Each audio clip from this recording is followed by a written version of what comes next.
Hello, everyone. As you're coming into the room, we are really happy to have you here. And we're excited to be able to see everyone signing up and things. As you come in the room, feel free in the chat just to put your name and the organization where you're from, so we have a great idea. This is the Building Back Better. We are so delighted. We have Beth Steinhorn with us, and she is just an incredible resource for our field of volunteer management throughout the country. She's worked with tons of people, so we are delighted to have her here today. Hey, Barry, you're here. He says, hi, Beth. Hi, Barry. Great to see some friendly names here. Yeah. So this is going to be great. We hope that you'll use the chat function. I think as the day has gone through and we were here yesterday, folks have gotten a little tired and it's okay. We're going to have a lot of energy. This is going to be an outstanding presentation. So we're looking forward to having you learn from Beth and Beth learn from you. And this is just going to be a great opportunity. So let's use the chat. And we have a couple polls today too, but we won't. Oh, hey, Jason. Oh, he's from the RSVP program. Hey. Oh, Huron River Watershed. Wonderful. Oh, great. Past president of the Association of Leaders of Volunteer Engagement. We've got a great audience here. Yes. Yeah. So this is wonderful. This is wonderful. Well, keep those chats going. Hey, Carrie. And what I'll do now is I'll turn it over to Beth, and then we'll keep welcoming people into the room as you get settled. And she'll just do her introduction. And like I said, we're delighted to have her here, and we're delighted that you're all here. So with that, I'll turn it to you, Beth. Thank you, Melissa, and great to see so many familiar names here. I'm delighted to be presenting virtually to this Michigan conference. And for those whom I haven't had the privilege of meeting before, my name is Beth Steinhorn. I'm president of VQ Volunteer Strategies. We are a Denver-based firm. We work throughout the US and Canada with organizations of all different kinds with one mission in mind, which is to help organizations leverage volunteer talent to increase impact. And I'm delighted to be exploring a topic today of building back better. One thing we can certainly say about the last 20 plus months is that it's been a period of change.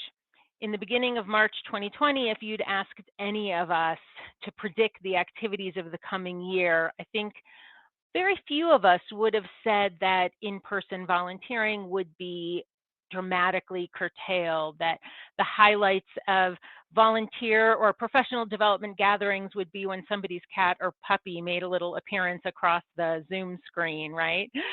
Or that we'd be viewing all of our workspaces now in increments of 6 feet boxes. Yet here we are, and there certainly is a lot to learn. And we're at a point really as we've been reopening. I mean, many organizations remained open. We'll talk about that too, with volunteers playing even more vital roles in delivering services in response to dramatic increases in demand for services. But for many of us, we're just beginning to be stepping into the waters of reopening. And so we're whether we've been doing this work actively or coming off of a bit of a hibernation, we're at a point to map out a new future. And even though there's an uncertainty, we have the opportunity to really map out where we go. So with that in mind, where I'm going to be starting today is looking at some trends from prior to the pandemic. As I always like the sentiment, ignored trends equal missed opportunities. We have a choice to leverage these trends or choose to work despite them. And I think it's more strategic to leverage them. And so we're going to look at trends leading up to the pandemic, as we believe that the events and associated restrictions accelerated many things that were already in the works.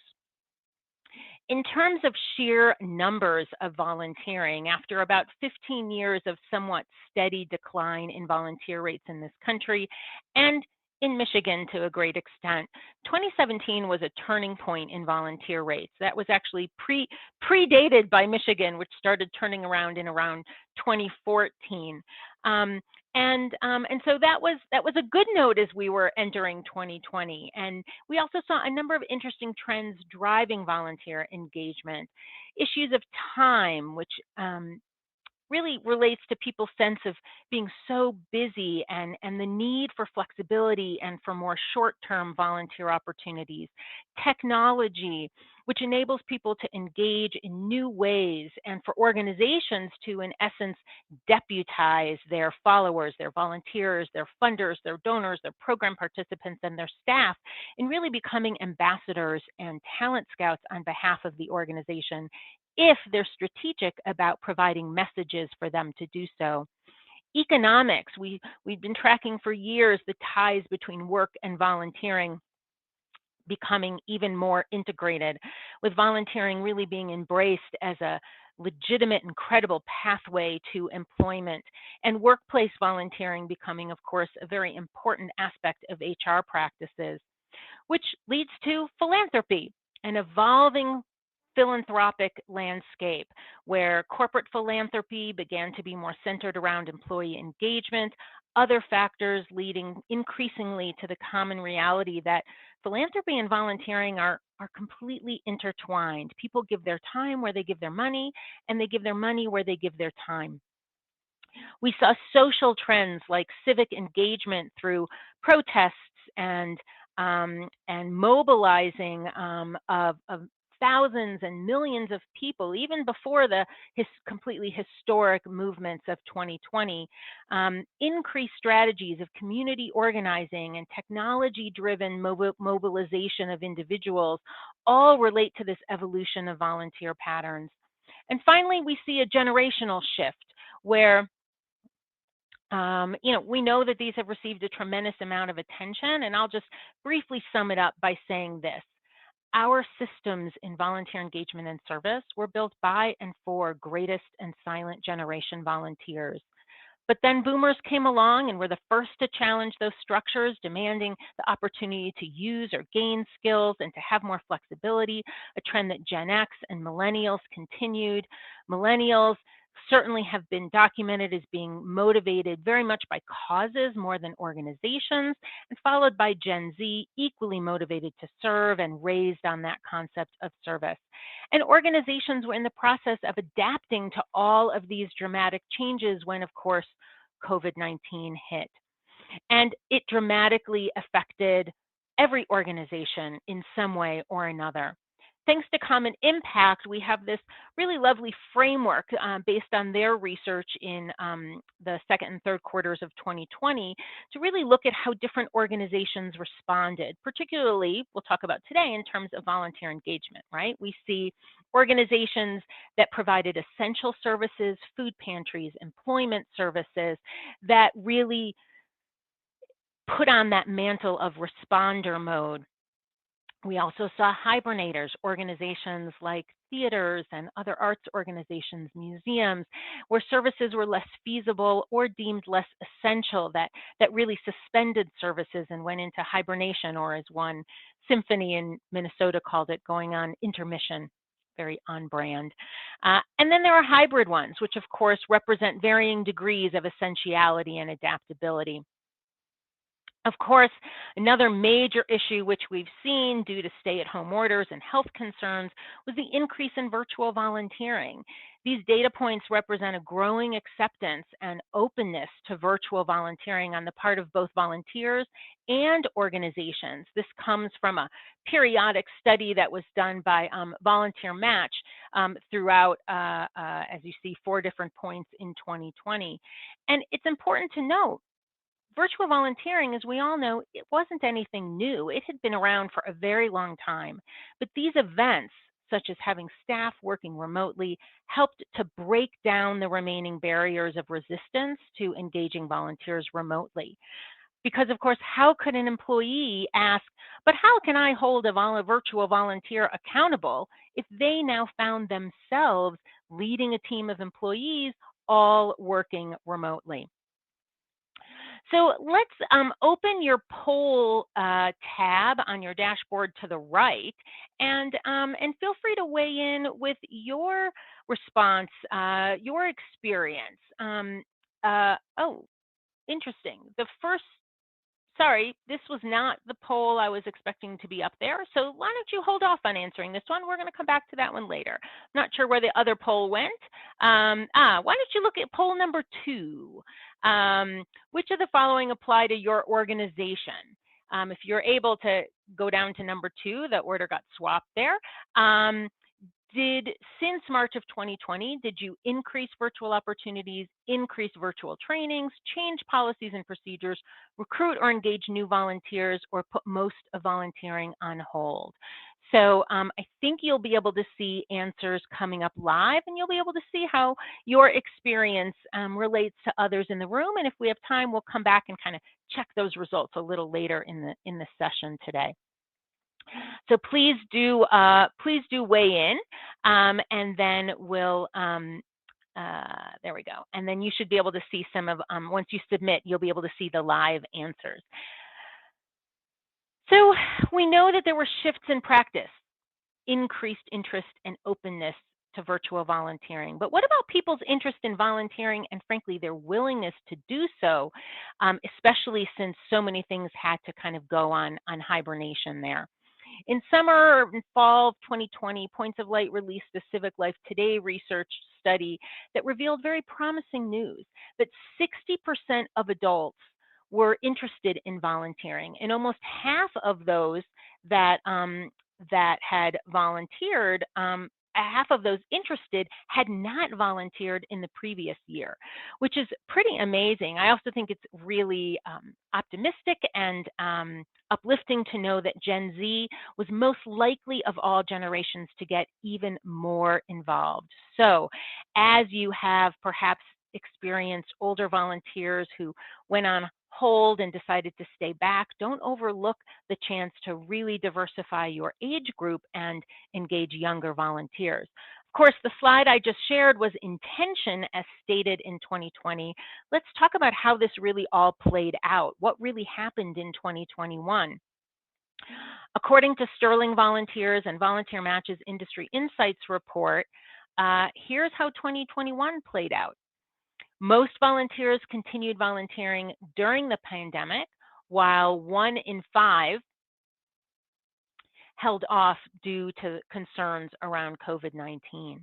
And of course, a very large majority, 82% of organizations emphasized access to both virtual and in-person opportunities versus only 54% in 2020. And I ended the poll. You should be able to see the answers now. We see that, of course, nearly a third of you increased virtual opportunities. 1 in 5 increased virtual trainings. Many of you also changed policies, and happy to see that many of you also recruited and engaged new volunteers. So that's how it played out. The other piece that I think is really notable is that, no surprise, people's motivations really evolved. Notably, in 2021, there was a marked increase in volunteers being motivated by the opportunity to support a cause and being social and productive. After months of quarantining and work from home and seeing, for many of us, the same 4 walls for many months, the chance to volunteer, to do that socially and have an impact with others who care about the same causes certainly was very appealing. Throughout, we have had to invent new ways of doing business. That's really the key of what I'll be exploring with you in our remaining time together. New protocols, this shift to virtual, new roles for volunteers, and more. And yet, we also know that the pandemic revealed cracks in our system. The conditions of the pandemic exacerbated every crack we have in our volunteer engagement infrastructure and sector that existed, but we may have been ignoring until that point. Things like issues, of course, of diversity, equity, and inclusion, as indicated not only by the murders of George Floyd and others in 2020, but also because so many communities of color were disproportionately affected economically and health-wise by the challenges of the pandemic. We see technology cracks. The differential access to technology became, of course, dramatically more evident as schools went to virtual, et cetera. On a more broad level, a strategic level, we also really saw gaps in strategic commitment on the part of organizations and communities to volunteer engagement. The way I word this and sort of describe it in my own mind is that what really came to the forefront was the difference between organizations that viewed volunteer engagement as a program that's nice to have versus a strategy that is vital for mission fulfillment and sustainability of the organization. Those organizations that viewed volunteers as partners in serving communities found ways to adapt and innovate and continue to engage volunteers in that way. In contrast, those who viewed it as a program that was nice to have, let's face it, put it on the chopping block early on as budget crunches were underway. And finally, funding. This relates as well to that program versus strategy question. Is volunteer engagement viewed by the philanthropic community and even our organizational leadership as part of COVID relief and recovery or not? It's especially relevant here in the US, but has also been seen around the world. So these cracks certainly add more perspective as we look ahead to the light at the end of this tunnel. The question is really, will we go back to the old ways or carry forward some elements of our innovations? How will we seize this moment to, let's say, rewrite the rules of engagement that have guided our work and in some cases created or exacerbated those cracks? And my view is that we don't need to throw out all the rules because they certainly provide a foundation. These are building blocks. Let's not throw out the best just to rewrite, but rather build on the best and adapt to our new reality and not get caught up in going back to 2019 way of doing business just because it had worked for a while. As I've met with thousands of practitioners through virtual conferences and more formally conversed with hundreds of clients, we've really seen some themes that have become prevalent throughout the last 20 months. And these themes are the connection, sort of this crossroads of formal and informal volunteering, virtual volunteering and training, of course, rethinking retention, capturing impact, and redefining community. So these are the stops on our itinerary in our remaining time together today. And I'm hoping that you will see these as opportunities to, one, reflect on how your organization embraced or addressed or took part in these trends, and two, or B, really look at which ones you might be able to grasp onto and leverage to move your organization forward. And I hope you'll continue the chat as I see Barry and a few others weighing in. So feel free to share your ideas or your experiences. Let's start with looking at connecting the formal and the informal. For what I and others like to refer to as free agent volunteers or mutual aid groups as well, we've had a chance in the last 20 months to really get beyond the yours, mine, and ours of volunteer engagement and have organizations partner with informal communities and loosely defined organizations in many new ways. Within days of the pandemic breaking out, I mean, in the US, I really think it was the week of March 15th or 21st at the latest in New York City, an organization called Invisible Hands Delivered popped up, founded by 3 young adults, as I understand it, who were able to deliver and do errands for homebound individuals who were at risk.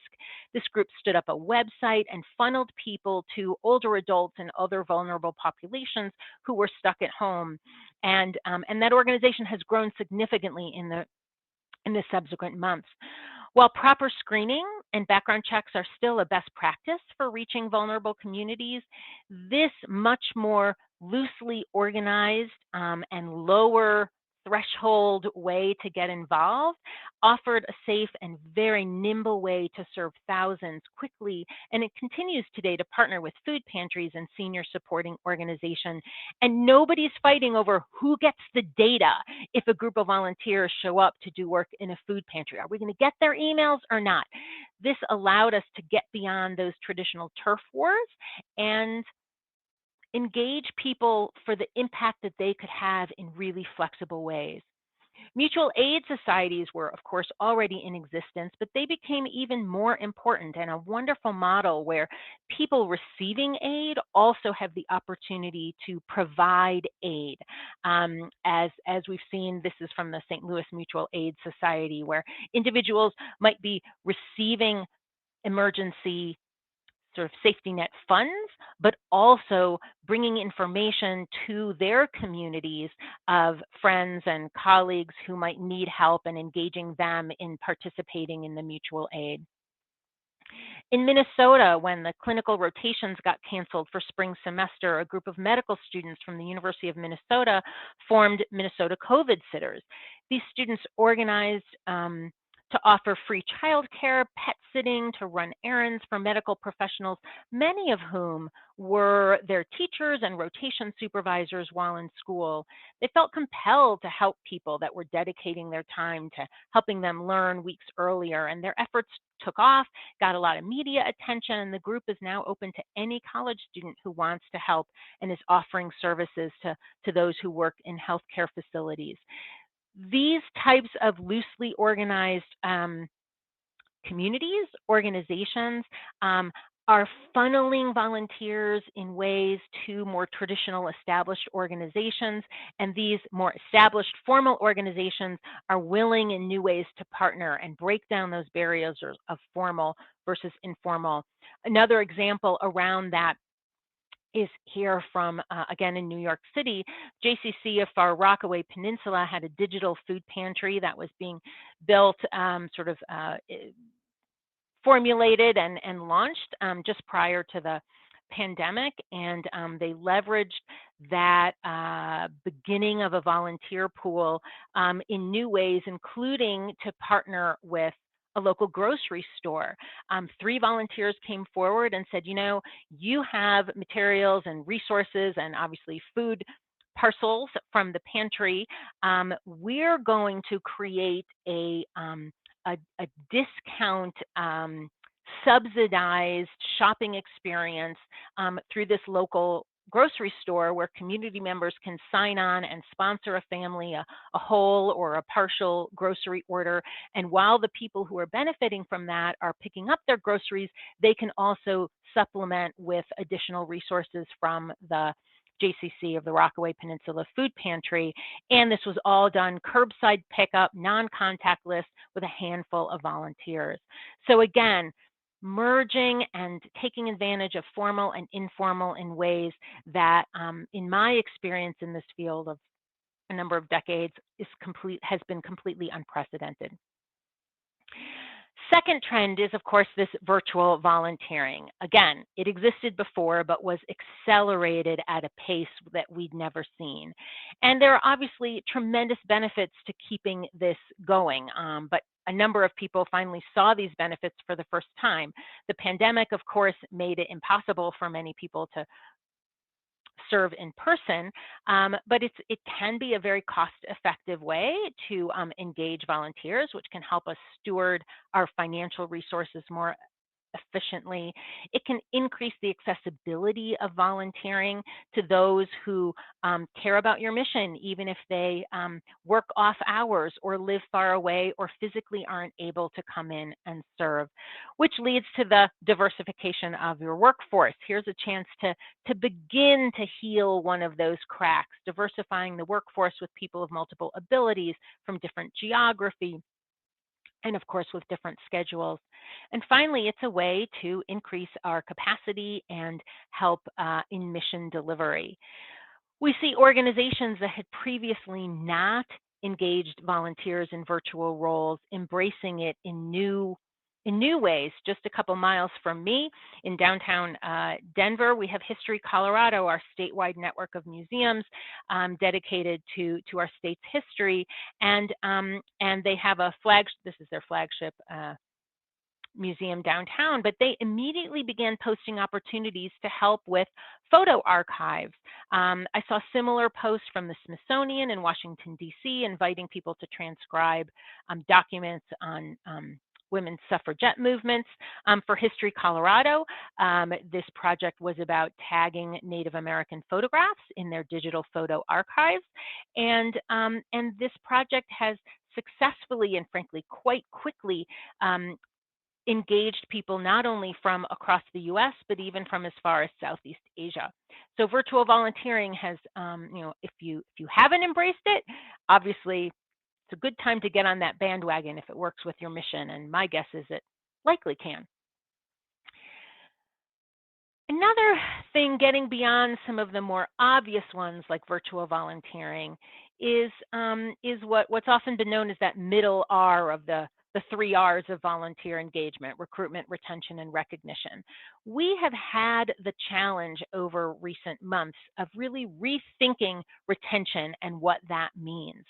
Up until 2020, retention had traditionally meant any one of these pieces: hours and shifts served, year over year returning for service, fulfilling required commitments. Some organizations were beginning to say that if a person signed up for a full summer or a year-long commitment and they fulfilled that commitment, then they were considered successfully retained. Others looked at consistency, maintaining certifications, and eligibility to serve. There is no industry standard or industry defined definition of retention. And I can't tell you how often I heard over the last, again, 20 months, oh, Beth, we're really getting hit on my retention goals because obviously we haven't been able to actively engage individuals. And I've always said, even before the pandemic, that we shouldn't work to retain individuals. Rather, we should work to sustain a culture of engagement and sustain relationships with those individuals, recognizing that there are many ways for people to stay connected to mission even when they're inactive, so to speak. They could be advocates. Recently, Meridian Swift, a great writer about volunteer engagement, offered a different perspective from this traditional view of retention. She writes, and I quote, "We have to stop the misconception that volunteers are possessions. And until we throw them out, they will keep coming back up till the moment where they wear out or die. Instead, let's speak of volunteers as temporary from the start. If volunteers are viewed as permanent fixtures, why bother working hard to keep them? But if we know that they're fleeting, it makes sense to work hard to engage them. Their worth increases because they will leave." And I would add to that, their worth increases if we also recognize that their role may change over time.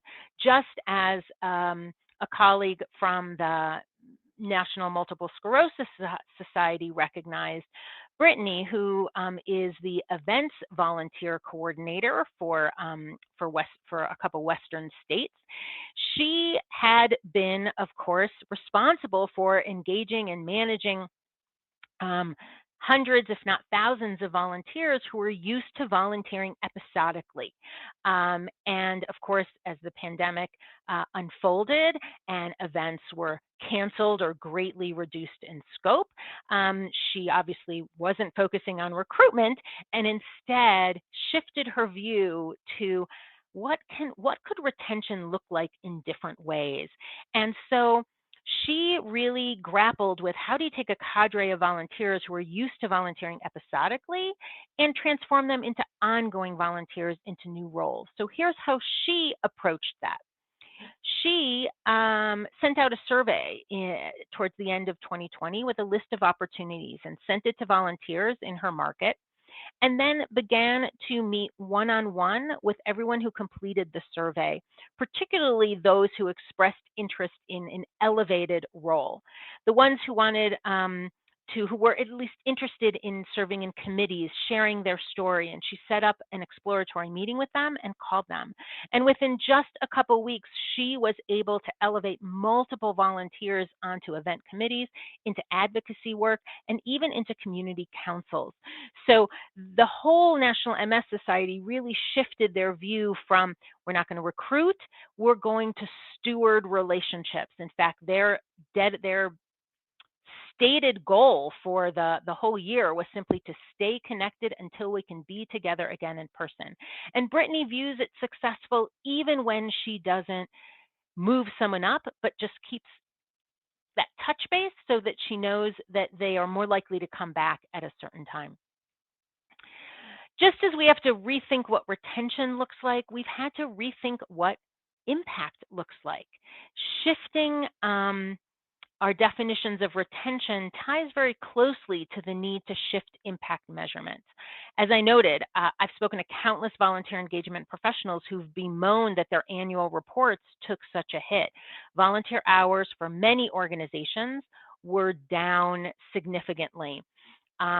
Some organizations, again, like food pantries, programs saw great increases, and for that we're ever so grateful. But many others in arts, sports, and even health have been hit hard. And why? Because the metrics of hours and numbers were the only success metrics that were being considered. But what about the other amazing things that have happened? The number of new volunteers, the diversification of the volunteer corps, conversions of volunteers to financial donors. That's something that in Volunteering Victoria down in Australia, they began tracking very early among some of their constituent agencies, which volunteers became new donors while they were on hiatus. I hear lots of success, but it's incumbent upon us as leaders of volunteers to surface these stories, reveal them, and tell them. The outcomes that tell stories go well beyond simply financial, monetizing of hours contributed by volunteers. Where's the work that relates to mission and advocacy? I do know some of you may be sitting here and thinking, well, people ask us for hours. Our funders ask us for hours. And that's true. But funders are also interested in the conversations about how volunteer engagement can expand capacity. UJA Federation of New York is one of the leaders nationally who's been investing in volunteer engagement as part of, and not just as part of, as vital to COVID recovery, because they see how volunteers can extend the numbers of people receiving food services dramatically.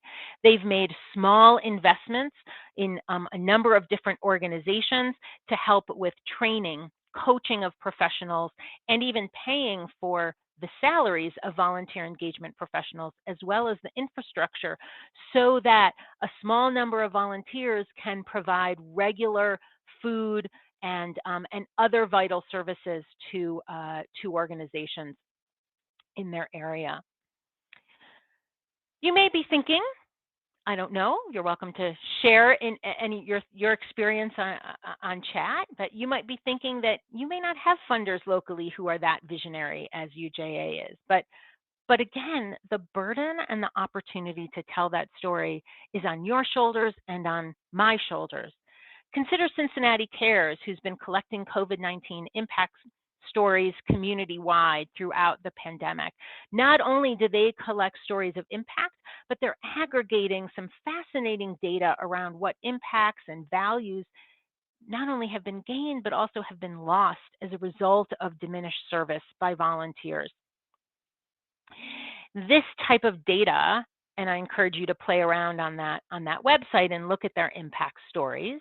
It helps to make the case to funders and leaders about why we should sustain engagement, or if you've been a hibernator, so to speak, how you can rebuild engagement. So with that, let's talk about the last trend I want to share. It's one that's I find very, very fascinating. It's very personally meaningful to me as well, which is this complete rethinking about what it means to have a volunteer community. And I think there was a comment early on from I think it was uh, Barry. I'm not sure I can find it right now, but it was about a sense of belonging, Barry. There we go, redefining belongingness in our organizations and our communities. Yeah, that's been a really big piece that I've heard from the field and have shared back with the field. Community, why should we think about community and interpersonal relationships in a volunteer corps? Well, in part, it's because community and connection are what draw people to volunteer. First and foremost, it's a chance to make a difference. Research upon research study shows the majority of volunteers step up because they want to make a difference. But even that, frankly, has something to do with community, in that people want to be part of a community that makes a difference, right? And they want to make that difference for their own community. Researcher and author Charles Vogel says, when leaders create a robust and committed community, they build relationships that are effective and resilient. And when have we needed resilience any more than we've needed it in the last 2 years? So how does he define community? Vogel defines community simply as a group of people who share a mutual concern for one another. In other words, members of community believe that other members care about them. According to Vogel, when leaders build stronger communities, the communities do 4 things together and do it better together. They help members grow in ways that they hope to: technical, social, internal. They cause members to feel more connected, welcome, proud, and excited to be part of the group. They help members work together toward making the difference you envision, and they make membership, formal or informal, more fun. So I invite you to go back to the poll, and this time go to poll number 1 and use that drop down and share a little bit about which strategies you have found to be the most effective in nurturing a sense of community.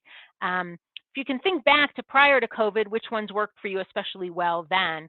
Was it volunteer roles that require teamwork, team leaders, responsible for nurturing community, training events, social media, or feel free to use the chat. So please feel free to add your notes there as I continue sharing a couple other thoughts about community, and then we'll try and look back at those results in a moment. There you go. Okay, so back to Charles Vogel here and his fascinating research on community. So I shared what's in it for us to be effective in engaging, in building and nurturing community. But the question is, how do we do it? So Vogel identified 7 principles that are present when communities are healthy and strong. If intrigued by these, I'll just talk about them briefly. I encourage you to check out his book. It's called The Art of Community. And we'll be publishing a bit on this next year as well. But here are the 7 principles. You don't need all of them, but you need a critical mass of them. Boundary, the line between members and non-members. And it's important to note that a boundary isn't about keeping people out. It's about letting those who become volunteers know that they're finally in the community, or not finally, but are in and part of the community. Initiation, how can you adapt practices to let new members know and ritually mark their entry into the community? Rituals, what are these rituals that may have been in place when we were all in person? How can we adapt those for hybrid? Space, how do we find community now in virtual spaces like this?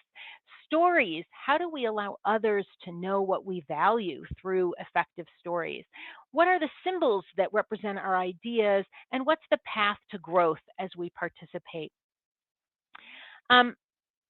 Cornerstone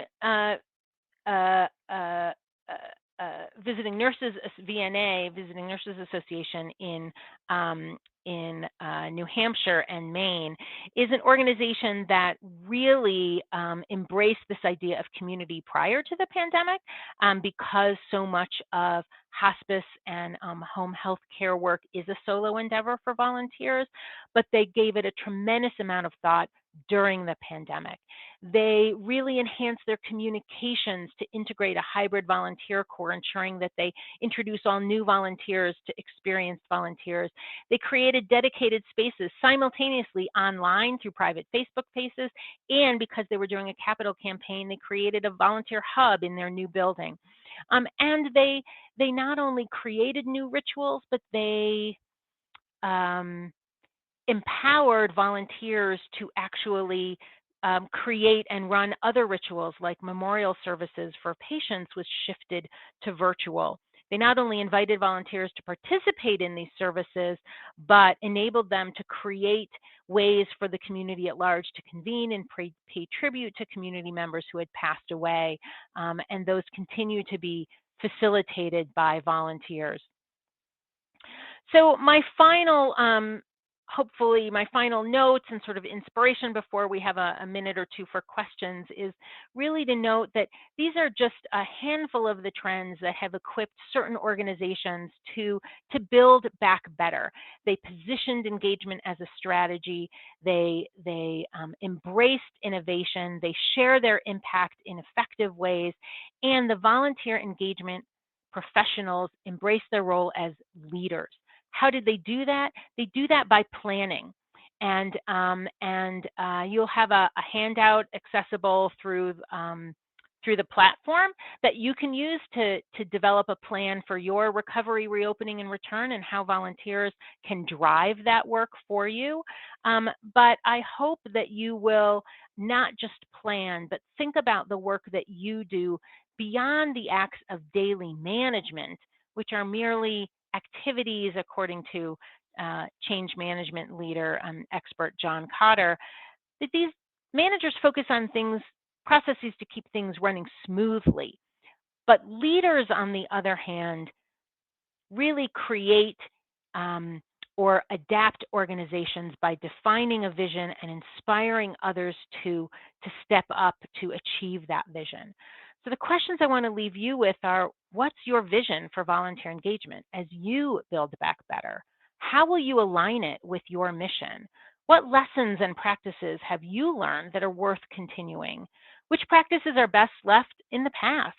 What type of community will you build as you move forward? And ultimately, how will you tell a more comprehensive and compelling story of the impact that volunteers have on helping your communities survive and thrive, not just through 2021, but for years to come? And with that, I want to thank you, and I want to open it up and invite Joy, or I don't know if Melissa's still on the call, to field any questions with me if there are any in the chat or the Q&A. No questions just yet. Lots of good conversation and echoing Great. of some of the sentiments you've shared today.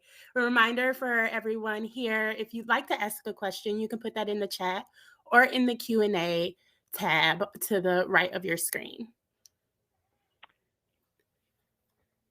All right, well, we'll keep monitoring that while that's happening. Since we have about 2 minutes, a minute and a half left, I'll just share the results of the community poll, which is that I'm delighted to see that a third of you felt that roles that require teamwork were especially effective, as were social events. So not surprising, and I think the challenge becomes, how can you continue to leverage those in this hybrid world that I don't think is going to go away anytime soon, and also create some new ones that are relevant as we move forward. Any questions, Joy, in the meantime? Okay. Well, I'll just note that, again, I'll put in the chat a couple of the books that I mentioned. We also have tools and resources available from our website if you'd like to check that out. And I hope that you all have a wonderful rest of your conference. And thank you for spending some of your time with me. Joy? Everyone.